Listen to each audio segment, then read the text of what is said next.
ओम प्रकाश राजभर जो पहले कभी संकल्प मोर्चा को लीड करते थे और उसके अंदर असदुद्दीन ओवैसी भी शामिल हुआ करते थे।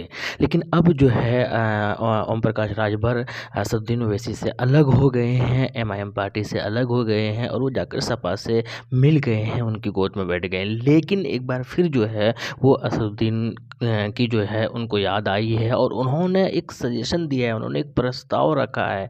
क्योंकि एएमएम की पार्टी 100 सीटों पर चुनाव लड़ने की घोषणा उन्होंने बहुत पहले ही कर दिया है और उनसे अलग होकर ओम प्रकाश राजभर ने ये बयान दिया है, ये कहा है कि एमआईएम पार्टी को 100 सीटों पर नहीं लड़ना चाहिए चुनाव। उन्होंने साथ में ये भी कहा है कि अगर वो 100 पर लड़ेंगे तो 100 के 100 सीट वो हार जाएंगे, बल्कि उन्हें 100 के बदले में सिर्फ और सिर्फ 10 सीटों पर चुनाव लड़ना चाहिए एमआईएम की पार्टी को, यानी असदुद्दीन ओवैसी साहब की पार्टी को। अब ये देखना है बड़ा दिलचस्प कि उनका रिप्लाई कैसे करते हैं असद साहब। कुल मिलाकर मैं ये कहना चाहूँगा कि ओम प्रकाश राजभर जब आप नहीं साथ में हैं तो वो 100 लड़े, 10 लड़े, 200 पे लड़े, 300 पे लड़े, 400 पे लड़े, क्या फ़र्क पड़ता है आपको? आपको क्यों फ़िक्र सता रही है? लेकिन कहीं न कहीं वो जानते हैं कि एमआईएम का एक रुझान जो है वो बढ़ता जा रहा है उत्तर प्रदेश के अंदर और वो 100 सीटों पर लड़ेंगे तो उनका इम्पैक्ट जो है डायरेक्ट उनके ही गठबंधन पर पड़ने वाले हैं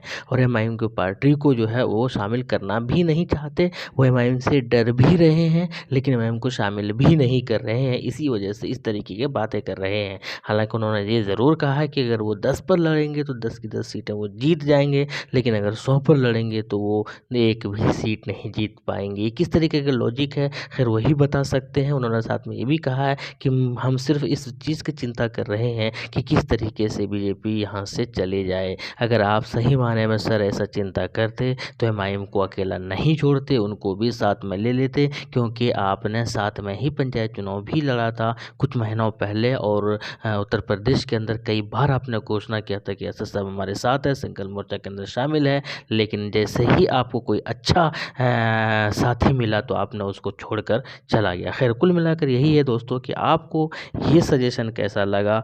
क्या सही मायने में एमआईएम को 10 सीट पर ही लड़ना चाहिए? कैसा रहा आपको कैसा लगा आपको? ये ज़रूर बताइए कमेंट सेक्शन के अंदर। शुक्रिया, जय हिंद।